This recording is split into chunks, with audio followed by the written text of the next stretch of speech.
Hello everybody. आज हम लोग अपना 11th क्लास का पहला चैप्टर एनसीईआरटी का मैथमेटिक्स सेट्स स्टार्ट करेंगे हम लोग। ठीक है, तो चलो शुरू करते हैं।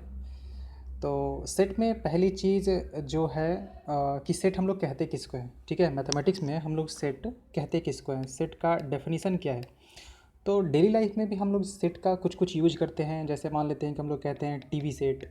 ठीक है, टीवी सेट कहते हैं या फिर सोफ़ा सेट कहते हैं। ठीक है, या फिर डिनर सेट कहते हैं। इस तरीके के वर्ड्स को हम लोग इस तरीके से यूज करते हैं। तो एक्चुअली सेट होता क्या है, सेट होता है कलेक्शन, सेट होता है एक कलेक्शन। ठीक है, तो मैथमेटिक्स में हम लोग सेट किसको कहेंगे उसके बारे में देख लेते हैं। ठीक है, तो मैथमेटिक्स में पहले हम लोग उसका डेफिनेशन देख लेते हैं कि मैथमेटिक्स में हम लोग सेट कहेंगे किसको। ठीक है, तो सेट होता क्या है मैथमेटिक्स में, डेफिनेशन देखें एनसीईआरटी क्या कहता है कि a set is a well defined collection of objects. ठीक है, इसमें सबसे ज़्यादा ध्यान देने वाली चीज़ है वो है क्या, वेल डिफाइंड, कि जो हमारा कलेक्शन होना चाहिए वो वेल डिफाइंड होना चाहिए। ठीक है, अब वेल डिफाइंड किसको कहेंगे किसको नहीं कहेंगे उसके बारे में देखते हैं। ठीक है, तो जैसे कुछ एग्जांपल्स ले लेते हैं। ठीक है, कुछ एग्जांपल्स ले लेते हैं।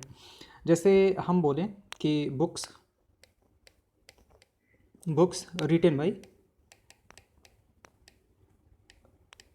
Retain by Munshi Premchand. ठीक है, यही लेते हैं कि books written by Munshi Premchand. Okay, तो ये जो कलेक्शन है वो वेल डिफाइंड है क्या। ठीक है, books written by Munshi Premchand, ये कलेक्शन जो है वो वेल डिफाइंड है क्या। तो हाँ, ये कलेक्शन जो है वेल डिफाइंड है। इसका आंसर किसी से भी पूछो, किसी से भी पूछो, जैसे तुम अपने से पूछो, अगर मुंशी प्रेमचंद के बुक्स के बारे में थोड़ा पता है, ठीक है, अपने दोस्त से पूछो, अपने पापा से पूछो, मम्मी से पूछो, किसी से भी पूछोगे तो सब लोग वही आंसर देंगे। यानी कि मुंशी प्रेमचंद द्वारा जो लिखी हुई बुक्स हैं उन्हीं का नाम बताया जाएगा। ठीक है, तो ये क्या हुआ, ये भी तो कलेक्शन हुआ, collection of books written by Munshi Premchand. अब एक और एग्जांपल लेते हैं। ठीक है, अगर हम ये कहते हैं कि best books written by written by written by Munshi Premchand. ठीक है, अब उसमें हमने क्या कहा, बेस्ट बुक्स, कि जो भी उन्होंने बुक्स लिखे हैं उनमें से बेस्ट बुक्स है उनका कलेक्शन। ठीक है, अब ये मैथमेटिक्स में सेट होगा क्या। ठीक है, ये मैथमेटिक्स में सेट होगा क्या, तो नहीं, ये मैथमेटिक्स में एक सेट नहीं होगा। रीज़न क्या है इसका नहीं होने का, क्योंकि ये वेल डिफाइंड नहीं है। अब ये वेल डिफाइंड क्यों नहीं उसके बारे में बताते हैं। जैसे अगर मान लेते हैं कि आपने पढ़ा है, मान लिया कि आपने मुंशी प्रेमचंद के बुक्स पढ़े हैं, तो 10 बुक्स हैं, तो 10 बुक्स में अगर हम मान लेते हैं नंबर वाइज कर देते हैं 1 2 3 4 5 6 अप टू 10 तक अगर कर देते हैं, तो हो सकता है कि पहला बुक और थर्ड बुक आपको पसंद आया हो। ठीक है, आप अपने भाई से पूछो, ठीक है, उसको मान लेते हैं कि 5वां बुक और 7वां बुक पसंद आया हो उसके हिसाब से। ठीक है, अपने पापा से पूछो या फिर अपने टीचर से पूछो। तो ये जो है ना, पर्सन टू पर्सन वेरी करेगा। ये जो चीज़ है ये पर्सन टू पर्सन वेरी करेगा, सब लोग अलग अलग आंसर देंगे इसका। ठीक है, कि बेस्ट बुक्स कौन से हैं वो अपने हिसाब से बताएंगे। तो ये वेल डिफाइंड नहीं है, इसलिए ये हमारे पास कलेक्शन नहीं होगा, एक सेट का कलेक्शन नहीं है। और कुछ एग्जांपल्स ले लेते हैं, हम लोग कि सेट हम लोग किसको कहेंगे। ठीक है, जैसे जैसे ये देख लेते हैं हम लोग एक्सरसाइज में, ये जैसे, ठीक है, ये इसके बारे में देखते हैं कि इसमें कौन सा जो है वो सेट होगा कौन सा नहीं होगा। ठीक है, a collection of all the months of a year beginning with the letter J से स्टार्ट होने वाले। तो इसका आंसर किसी से भी पूछो वो 3 ही आंसर देगा। कौन कौन सा, जनवरी, ठीक है, जून एंड जुलाई।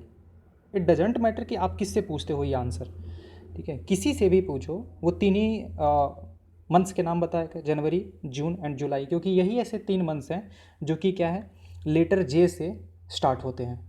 ठीक है, तो ये हमारे पास एक सेट हो जाएगा, ये वेल डिफाइंड है। ठीक है, the collection of most talented writers of India, most talented writers of India, second की बात करते हैं कि मोस्ट टैलेंटेड राइटर्स जो हैं वो कौन होंगे। ठीक है, तो ये जो है ये एक सेट नहीं हो सकता है। ठीक है, क्योंकि टैलेंट का जो डेफिनेशन है ना, कि टैलेंट किसको कहेंगे, किसको टैलेंटेड कहेंगे हम।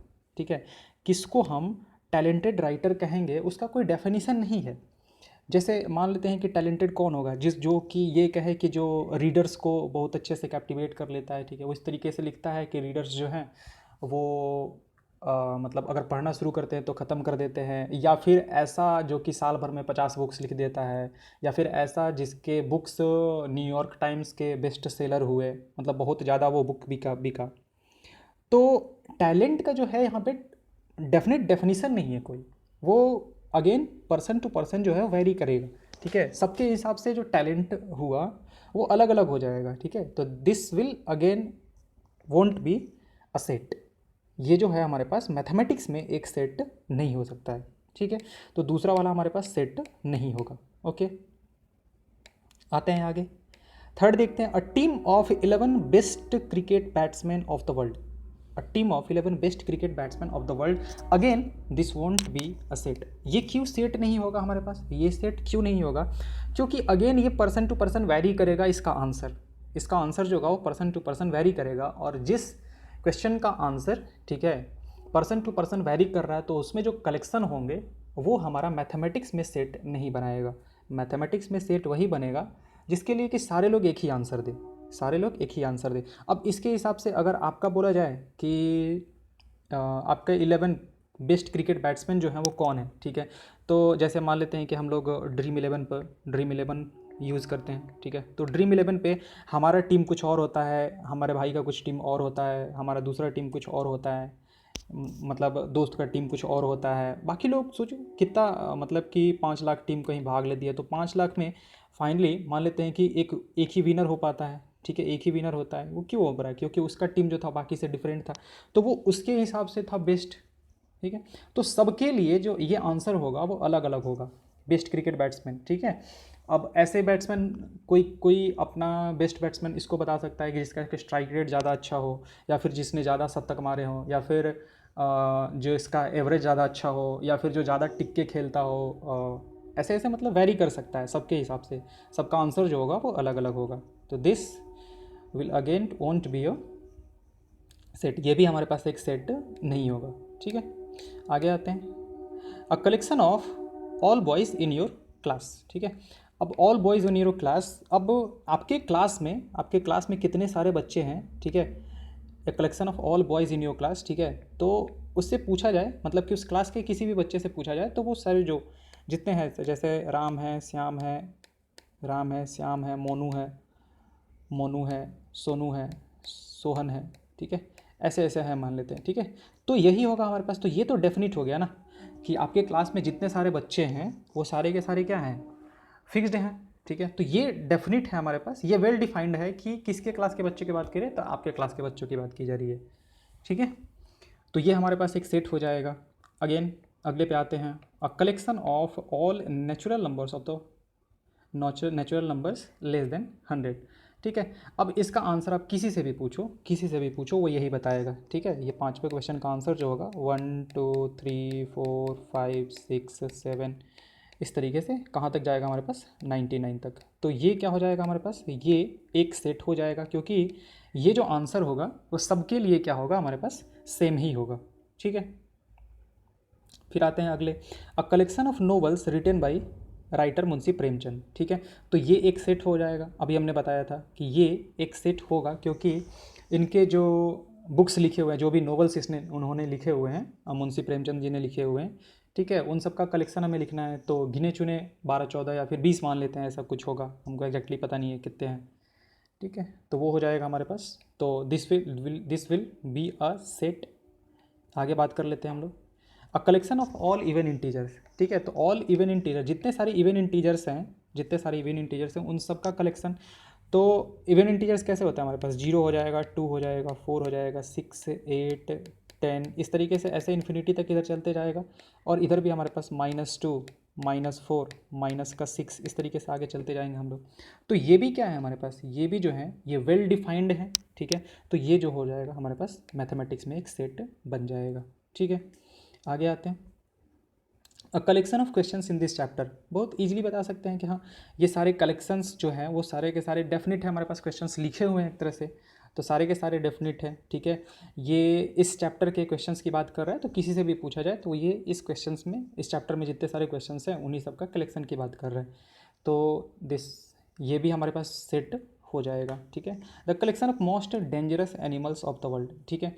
अब अगेन ये सेट नहीं हो सकता है, नेट्स ये सेट हमारे पास नहीं होगा। रीज़न क्या है कि जो डेंजरस का डेफिनीसन है, डेंजरस का जो डेफिनीसन है वो वेल डिफाइंड नहीं है कि किसको डेंजरस कहा जाए, किसको डेंजरस कहा जाए। किसी को सांप से डर लगता है, किसी को छिपकली से डर लगता है, किसी को कॉकरोच से डर लगता है, ठीक है। जैसे बियर ग्रिल्स को देखा जाए तो उसको किसी से डर नहीं लगता है, ठीक है। चाइना वालों को देखा जाए तो उनको भी किसी से डर नहीं लगता है, ठीक है। मे भी कुछ जानवर हैं जिनसे वो डरते होंगे, बाकी मैक्स ऑफ द जानवर्स को तो मतलब उनका मतलब सुबह का नाश्ता होता है, ठीक है। तो डेंजरस का जो डेफिनीसन है वो भी पर्सन टू पर्सन जो होगा वो क्या करेगा, वेरी करेगा, ओके। तो ये भी हमारे पास सेट नहीं होगा, ठीक है। तो अभी हमने क्या देखा, अभी हमने सेट का डेफिनीसन देखा कि मैथमेटिक्स में हम लोग सेट किसको कहेंगे। तो सेट का डेफिनीसन जो है हमारे पास क्या है, a collection of well defined objects, ठीक है। क्या होता है हमारे पास, a set is a collection of well defined object, well defined collection of objects, ठीक है। तो ये हो गया हमारे पास सेट का डेफिनेशन, ठीक है। अब मैथमेटिक्स में हम लोग क्या करते हैं, मैथमेटिक्स में किसी भी चीज़ को रिप्रेजेंट करने का हम लोग एक तरीका ढूंढते हैं, ठीक है। जैसे सेट को रिप्रेजेंट करने का कुछ तरीका होता है, आगे हम लोग पढ़ेंगे कि वेक्टर को रिप्रेजेंट करने का कोई तरीका होता है, मैट्रिक्स को रिप्रेजेंट करने का कोई तरीका होता है, ठीक है। तो सबका एक तरीका हम लोग यूज़ करते हैं, नोटेशन यूज़ करते हैं जिसको हम लोग कहते हैं, ठीक है। कि सेट को हम लोग इस तरीके से डिनोट करेंगे ताकि जो भी लोग देखें इससे इसको सेट ही समझे, ठीक है। तो सेट को हम लोग डिनोट किससे करते हैं, कैपिटल लेटर से। कैपिटल लेटर से हम लोग क्या करते हैं, उसको डिनोट करते हैं। सेट्स को हम लोग क्या करते हैं, कैपिटल लेटर से डिनोट करते हैं। अब कैपिटल लेटर्स में कुछ भी रखा जा सकता है, किसी भी सेट को कोई भी नाम दिया जा सकता है, ठीक है, कैपिटल लेटर से। और जो उसके एलिमेंट्स होते हैं, जो उसके एलिमेंट्स होंगे, ठीक है, जैसे कि बात कर लेते हैं हम, जैसे ये हुआ हमारे पास, जो पहला वाला क्वेश्चन हुआ हमारे पास वो एक सेट है। पहला वाला क्वेश्चन जो है हमारे पास वो एक सेट है, ठीक है। The collection of all the months of a year beginning with letter J, ठीक है। तो इसमें कौन कौन सा आया था हमारे पास, जून आया था, जनवरी आया था, और कौन सा आया था हमारे पास, जुलाई आया था। तो ये क्या है, इसको हम लोग कहते हैं कि ये यहाँ से जो भी सेट आया, मान लेते हैं उस सेट को हम ए बोल देते हैं, तो उस ए सेट के ये एलिमेंट्स कहे जाते हैं। इसको क्या कहते हैं हम लोग, एलिमेंट्स कहते हैं। एलिमेंट्स कहो या फिर मेंबर्स कहते हैं, मेंबर्स कहे, ठीक है।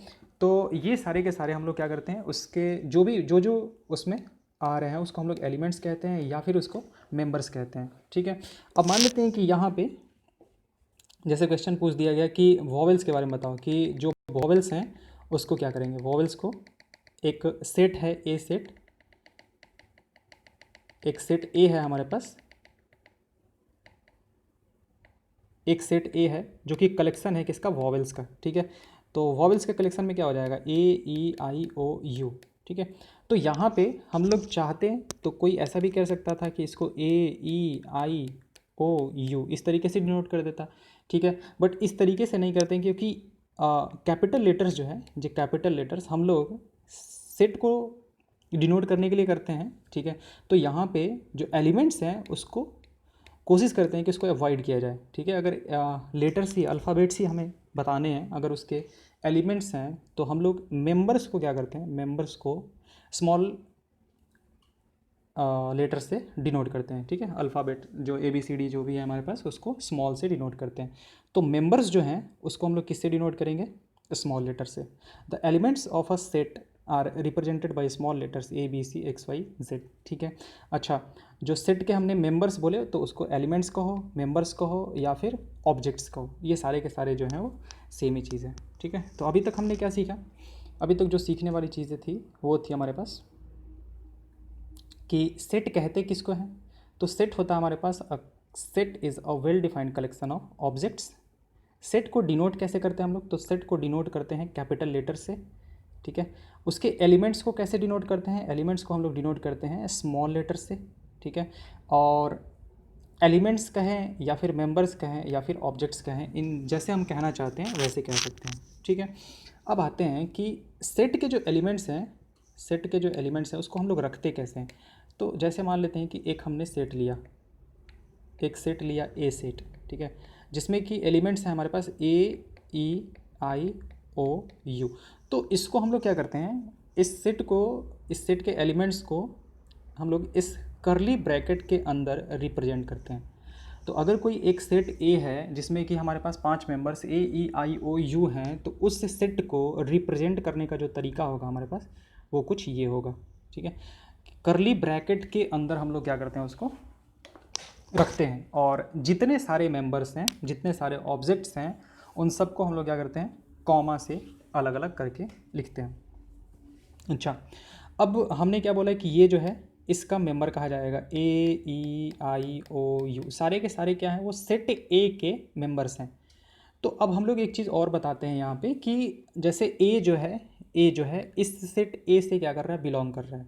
ए जो है इस सेट ए से बिलोंग करता है, तो हम लोग उसको ऐसे कुछ लिखते हैं, ए बिलोंग्स टू ए। इसको हम लोग पढ़ते हैं क्या, बिलोंग्स टू, जो कि होता क्या है, epsilon. If a is an element of set a, we say that a belongs to a. The Greek symbol this one epsilon, जिसको क्या कहते हैं हम लोग, epsilon, is use to denote belongs to, ठीक है। अब हम लोग ऐसा लिखा है कि ए जो है वो ए से बिलोंग करता है। अब मान लेते हैं कि बी जो है उस सेट से बिलोंग नहीं कर रहा है, तो हम लोग उसको ऐसे लिखेंगे, बी ऐसे करके, और इसको काट देंगे, यानी कि b does not belongs to set a. B जो है वो ए सेट से बिलोंग नहीं कर रहा है, ठीक है।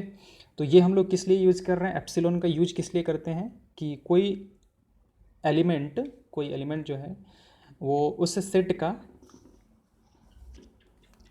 मेंबर है कि नहीं है, उसको डिनोट करने के लिए। जैसे ए है, अगर इसका मेंबर है तो ए को हम लोग इस तरीके से डिनोट करेंगे, ए बिलोंग्स टू ए। अगर बी नहीं है तो हम लोग ऐसे उसको बिलोंग्स टू वाला साइन देके और फिर क्या कर देंगे, उसको कट कर देंगे, ठीक है। तो ऐसे कहेंगे कि ये जो है वो इससे बिलोंग नहीं कर रहा है हमारा।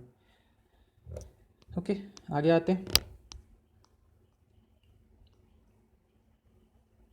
ठीक है। तो जैसे और कुछ यहाँ पे सेट्स देख लेते हैं कि ये जैसे सेट्स दिया हुआ है हमारे पास, odd natural numbers less than 10, ठीक है। तो ये कलेक्शन क्या हो जाएगा, 1 2 3 1 3 5 7 9, द रिवर्स ऑफ इंडिया। अब जितने रिवर्स हैं उन सब के नाम तो हमें पता ही हैं, ठीक है। अगर हमें नहीं पता है तो वो तो मतलब हम लोगों ने नहीं पढ़ा है इसलिए, वरना जितने सारे रिवर्स हैं इंडिया के वो डेफिनेट है, उन सब के नाम है, उन सब के लेंथ है, वो कहाँ से ओरिजिनेट होते हैं, कहाँ पे जाके एंड होते हैं, कहाँ पे सिचुएटेड हैं, ये सब कुछ हमें ये सब कुछ कहीं ना कहीं तो लिखा हुआ है, या फिर है तो रिवर तो है ही।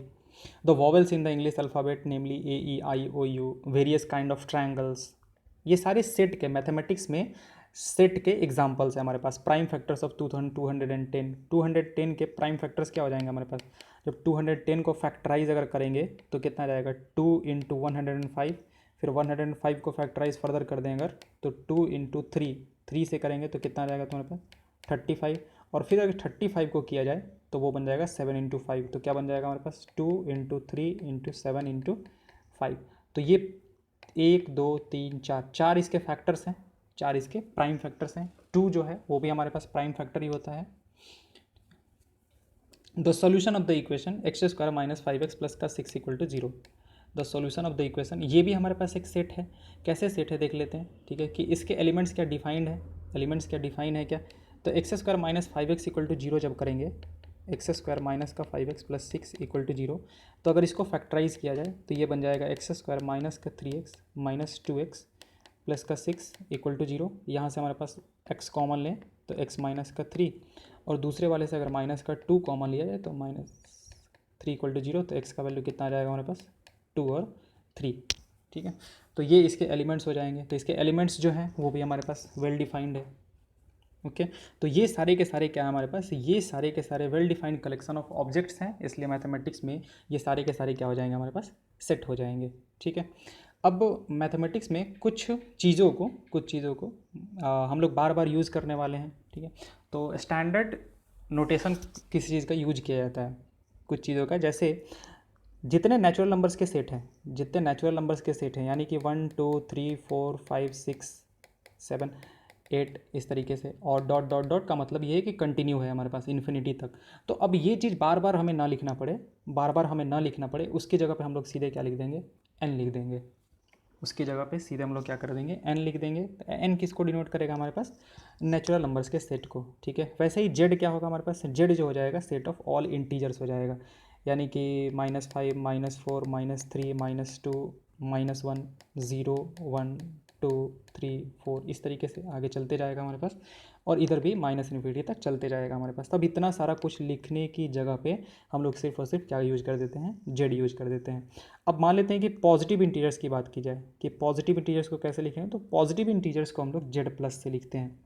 तो जेड प्लस का मतलब ये हुआ इसके बाद के बाद की बात कर रहे हैं, 1 से लेके जेड प्लस में कौन कौन सा आ जाएगा हमारे पास, जेड प्लस में आ जाएगा 1 2 3 4 5 इस तरीके से, यानी कि नेचुरल नंबर्स को हम लोग पॉजिटिव इंटीजर्स भी कह सकते हैं। जीरो नहीं होगा हमारे पास, क्योंकि जीरो ना तो पॉजिटिव है ना निगेटिव है हमारे पास। ओके, क्यू क्या होता है हमारे पास, क्यू जो होगा वो set of natural numbers, set of rational numbers हम लोग कहते हैं। पर रेशनल नंबर हम लोग किसको कहते हैं, 10th में हमने पढ़ा था कि रेशनल नंबर वो नंबर होता है जिसको कि पी बाई क्यू के फॉर्म में, पी बाई क्यू के फॉर्म में क्या किया जा सके, एक्सप्रेस किया जा सके। पूरे नंबर्स अगर रियल नंबर्स देखा जाए तो पूरे नंबर्स को दो पार्ट्स में डिवाइड कर सकते हैं हम लोग। एक तो होता है हमारे पास क्या, रैशनल, रैशनल, और दूसरा क्या होता है हमारे पास, इर्रेशनल। एक होता है हमारे पास रैशनल और दूसरा क्या होता है हमारे पास, इर्रेशनल। तो जितने सारे नंबर्स हम लोग पढ़ते हैं वो या तो रैशनल होते हैं, वो या तो रैशनल होते हैं, या फिर क्या होते हैं हमारे पास, इर्रेशनल होते हैं। तो रैशनल को डिनोट करने का तरीका हमारे पास क्या होता है, क्यू होता है, और इर्रेशनल को डिनोट करने का तरीका क्या होता है हमारे पास, टी होता है। टी से हम लोग इर्रेशनल वाले नंबर्स को डिनोट करते हैं। आर क्या हो गया हमारे पास, ये रैशनल और इरेशनल मिला के, मतलब जितने सारे नंबर्स हम लोग पढ़ते हैं ना वो सारे के सारे रियल नंबर्स होते हैं, जो भी होते हैं वो रियल नंबर्स होते हैं, ठीक है। और रियल नंबर्स को डिनोट करने का तरीका क्या होता है हमारे पास, आर।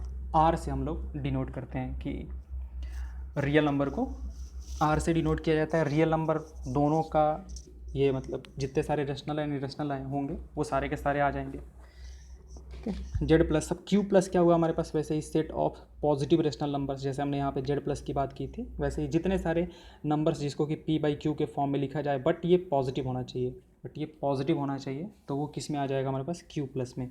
वैसे ही आर प्लस में क्या आ जाएगा, आर प्लस में, जैसे देखो रियल नंबर्स हम लोग कहते किसको हैं, रियल नंबर्स हम लोग किसको कहते हैं, तो अगर एक्स एक्सिस ले हम, अगर ये एक्स एक्सिस लेते हैं, ठीक है, तो ये कहीं जीरो होगा, तो जीरो से लेके इधर आगे इन्फिनिटी तक चले जाओ, और जीरो से इधर कहाँ तक चले जाओ, माइनस इन्फिनिटी तक चले जाओ। तो यहाँ पे जितने सारे नंबर्स होते हैं ना, जितने सारे नंबर्स माइनस इन्फिनिटी से इन्फिनिटी, वो सारे के सारे क्या होते हैं हमारे पास, रियल नंबर्स होते हैं, सारे के सारे रियल नंबर्स होते हैं। अब जीरो से आगे के जितने सारे नंबर्स होंगे उसको हम लोग क्या कहते हैं, पॉजिटिव रियल नंबर्स, ठीक है। और जीरो से पहले वाले जो नंबर्स हैं, जीरो से इस साइड के नंबर, जीरो से इस साइड के जो नंबर्स होंगे उसको हम लोग कहेंगे positive real numbers, positive real numbers. और जीरो से इस साइड के जो नंबर होंगे उसको हम लोग कहेंगे निगेटिव रियल नंबर्स, ठीक है। Positive real numbers and negative real numbers. तो वैसे ही इसको डिनोट कर सकते हैं हम लोग आर प्लस से, और इसको आर माइनस से डिनोट कर सकते हैं हम लोग। तो इस चीज़ को अब आगे हम लोग रेफ़र करेंगे। अब बार बार हम लोग आगे ये नहीं कहेंगे नेचुरल नंबर का मतलब कि 1 2 3 4 5 6 बार बार लिखना शुरू करेंगे, वैसा नहीं करना है हमें। हम अगर नेचुरल नंबर की बात कर रहे हैं, ठीक है, तो हम लोग बोलेंगे कि x जो है वो नेचुरल नंबर है, तो इसका मतलब कि हम इस तरीके से डिनोट करेंगे कि x जो है वो किससे बिलोंग कर रहा है, नेचुरल नंबर से बिलोंग कर रहा है। अगर x इंटीजर है तो हम लोग कहेंगे कि x जो है वो इंटीजर से बिलोंग कर रहा है। अगर x रियल नंबर से बिलोंग कर रहा है तो हम लोग ऐसा लिख देंगे कि x जो है वो आर से बिलोंग कर रहा है। इस तरीके से हम लोग यूज करने वाले हैं। हम बार बार हम लोग अब ये पूरा का पूरा 1 2 3 4 और या -1 -2 -3 इस तरीके से नहीं लिखेंगे, और ना ये सारे के सारे सब में नहीं लिखना है। इस तरीके से हम लोग बार बार इस चीज़ को अब यूज करने वाले, इस वाली चीज़ को, कि ये क्या होगा हमारे पास, डिनोट कैसे करेंगे। ओके, अब सेट को डिनोट करने का दो तरीका हम लोग को पढ़ना है। सेट को डिनोट करने का दो तरीका पढ़ना है हमें, ठीक है। एक क्या होता है हमारे पास, रोस्टर फॉर्म और टेबुलर फॉर्म। रोस्टर फॉर्म और टेबुलर फॉर्म, या फिर इसी को कहते हैं हम लोग क्या, हाँ, रोस्टर फॉर्म और टेबुलर फॉर्म। और दूसरा क्या होता है हमारे पास, set builder form. Set builder form, set builder form क्या होता है हमारे पास, सेट बिल्डर फॉर्म को एक और नाम दे देते हैं हम लोग क्या, प्रॉपर्टी फॉर्म, प्रॉपर्टी फॉर्म, ठीक है। अब ये इसको लिखते कैसे हैं, ठीक है, इसको लिखते कैसे हैं उसके बारे में बात कर लेते हैं, ठीक है। तो रोस्टर फॉर्म में जितने सारे एलिमेंट्स होंगे उन सबको लिखा जाएगा। रोस्टर फॉर्म में जितने सारे एलिमेंट्स होंगे उन सबको लिखा जाएगा। जैसे एक सेट है, मान लेते हैं एक सेट है जिसमें कि एलिमेंट्स हैं हमारे पास A E I O U। तो इसको हम लोग क्या कहेंगे, रोस्टर फॉर्म और टेबुलर फॉर्म, जिसमें कि जितने सारे एलिमेंट्स हैं उसको करली ब्रैकेट के अंदर कॉमा कॉमा कॉमा दे के हम लोग लिखते हैं। तो ये हम लोग कहते हैं इसको टेबुलर फॉर्म, टेबुलर फॉर्म कहो या फिर रोस्टर फॉर्म कहो। अब इसी सेट को डिनोट करने का और भी तरीका होगा, इसी सेट को डिनोट करने का और भी तरीका होगा, और उसको क्या कहते हैं हम लोग, सेट बिल्डर फॉर्म या फिर प्रॉपर्टी फॉर्म। अब दूसरा वाला जो फॉर्म है वो नाम से ही पता चल रहा है क्या, प्रॉपर्टी फॉर्म। प्रॉपर्टी फॉर्म इसका मतलब कि ये इसके एलिमेंट्स जिस प्रॉपर्टी को फॉलो कर रहे हैं उसको लिखना होता है। तो लिखते कैसे हैं, देखो यहाँ पे लिखेंगे हम लोग ऐसे, x x such that x is a vowel, vowel x such that x is a vowel, ठीक है, x such that x is a vowel. अब एक्स इज़ अ वॉवेल, देखो इसको सच डैट पढ़ते हैं हम लोग, ये वाले पार्ट को सच डैट पढ़ते हैं। अब यहाँ से कोई ये कहेगा कि एक्स तो इसमें था ही नहीं, तो एक्स कहाँ से आ गया, तो एक्स एक्चुअली ये सारे मेंबर्स को रिप्रेजेंट करने का तरीका है। ये जनरली रिप्रेजेंट कर रहा है, मतलब सबको रिप्रेजेंट कर रहा है। ऐसा नहीं है कि एक्स वहाँ पे ये कह रहा है कि एक्स उसका एलिमेंट है, नहीं, समझने की कोशिश करो कि ये क्या है, एक्स जो है उसको रिप्रेजेंट करने का एक तरीका है, ठीक है। जैसे हमने यहाँ पे पढ़ क्या रहे हैं हम लोग, x such that x is a vowel, ये यहाँ पे ये जो होता है ना, ये मेंबर होता है, ये मेंबर होगा, यहाँ पे जो भी लिखा होगा वो उसका मेंबर होगा। तो जैसे यहाँ पे क्या लिखा हुआ है, मेंबर क्या है, एक्स है, और एक्स क्या है, तो एक्स है वो वॉवेल है, ठीक है। तो कोई भी समझ जाएगा कि उसके एलिमेंट्स जो है वो क्या है, एक्स हैं, और एक्स है क्या, वॉवेल है। तो जितने सारे वॉवेल्स होंगे उन सबको यहाँ पे हम लोग लिख देंगे। तो ये शॉर्टकट मेथड होता है एक तरह से लिखने का, ठीक है। सारे के सारे हम लोग जैसे मान लेते हैं कि अब एक और सेट ले लेते हैं, एक और सेट ले लेते हैं हम यहाँ पे, एक और सेट ले लेते हैं। जैसे मान लेते हैं कि हमने ले लिया एक सेट ले लिया, यहाँ शुरू हो गया 1 2 3 4 5 6 7 इस तरीके से, और इन्फिनिटी तक चलते जाएगा हमारे पास, ठीक है। तो इस चीज़ को शॉर्टकट में हम लोग कैसे लिख सकते हैं, देखो इसको हम लोग शॉर्टकट में ऐसे लिखेंगे कि ए में जो एलिमेंट्स हैं वो क्या है, एक्स हैं सच डैट, अब कौन से प्रॉपर्टी को फॉलो कर रहे हैं, तो हमने देखा कि ये तो नेचुरल नंबर हमें दिख रहा है, ये सारे के सारे क्या है, नेचुरल नंबर है। तो हम लोग लिख देंगे कि एक्स सच डैट एक्स जो है, x is a natural number, natural number. तो हमें उतना इस तरीके से ये सारे के सारे एलिमेंट्स दिखाने की ज़रूरत नहीं है। अब ये और ये जो है वो दोनों सेम ही सेट को रिप्रेजेंट कर रहा है, बट है क्या, उसको रिप्रेजेंट करने का तरीका अलग है। ये जो है हमारे पास वो रोस्टर फॉर्म है, रोस्टर फॉर्म, जिसमें कि एलिमेंट्स को हम लोग क्या करते हैं, करली ब्रैकेट के अंदर कॉमा कॉमा करके जितने सारे एलिमेंट्स हैं उनको लिख देते हैं हम लोग, ठीक है। और जो सेट बिल्डर फॉर्म है उसमें हम लोग क्या करते हैं, उसमें हम लोग इसकी प्रॉपर्टी को लिख देते हैं जो कि एलिमेंट्स होल्ड कर रहे हैं। तो यहाँ पे हमारे पास क्या है, एक्स, यहाँ पे ध्यान देंगे, ये डाउट हो जाता है कि एक्स तो एलिमेंट है नहीं तो हम लोग क्यों लिख रहे हैं, नहीं ऐसा कुछ नहीं है, बस ऐसा है ना कि हम लोग बस उसको रिप्रेजेंट करने का एक तरीका है, उसको रिप्रेजेंट करने का तरीका है कि अब यहाँ पे कोई ऐसा भी कह सकता था कि y such that y is a natural number, तो यहाँ पे कुछ भी गलती नहीं है, एलिमेंट्स क्या है, वाई हैं, और वाई वहाँ पे क्या है, नेचुरल नंबर है। अगर कोई कहे कि हम जेड से करेंगे तो कर दो, जेड से भी करने से कोई दिक्कत नहीं है, Z such that Z is a natural number. अब फिर मान लेते हैं कि और कोई कहे कि नहीं हम जेड से भी नहीं करेंगे, हम डब्ल्यू से करेंगे, कर कोई दिक्कत नहीं है, डब्ल्यू से कर दो, W such that W is a natural number. तो बस हम बताना ये चाहते हैं कि ये जो डब्ल्यू है ना, डब्ल्यू वो जनरली सारे एलिमेंट्स को रिप्रेजेंट कर रहा है। और उसके बाद हम लोग ये क्या बता रहे हैं कि डब्ल्यू है क्या, तो डब्ल्यू जो है वो एक नेचुरल नंबर है। यहाँ पे ध्यान देंगे कि यहाँ पे ये जो होता है ना वो इसका एलिमेंट होगा, इस सेट ए का एलिमेंट होगा। अब ऐसा मान लेते हैं कि जैसे हम लिख देते हैं A is equal to x square such that x is a natural number less than 3, ठीक है। एक्स स्क्वायर एलिमेंट जो है वो क्या है, एक्स स्क्वायर है, जहाँ पे कि एक्स क्या है, एक्स जो है वो नेचुरल नंबर है लेस देन 3। तो 3 से नेचुरल नंबर कम कौन कौन सा होगा, 1 और 2 हो जाएगा। अब एलिमेंट क्या है, देखो एक्स का एक्स तो है हमारे पास कौन सा, 1 और 2 आ गया, तो एलिमेंट क्या होगा, एलिमेंट जो होगा वो हो जाएगा हमारे पास कितना, 1 और 4, क्योंकि एलिमेंट जो है वो एक्स स्क्वायर है। यहाँ पे वही चीज़ हम बताना चाहते हैं कि ये जो है वो एलिमेंट को रिप्रेजेंट करेगा, ठीक है। और उसमें हमारे पास हमने बताया हुआ है कि एक्स क्या है, एक्स जो है वो नेचुरल नंबर लेस देन 3 है, यानी कि एक्स दो वैल्यूज़ ले सकता है 1 और 2, तो उसका स्क्वायर जो होगा हमारे पास वो ए का एलिमेंट है, यानी कि कौन कौन सा एलिमेंट हो जाएगा, 1 और 4, क्योंकि 3 से छोटा हमारे पास दो ही नेचुरल नंबर होगा, 1 और 2। ओके, आगे बढ़ते हैं।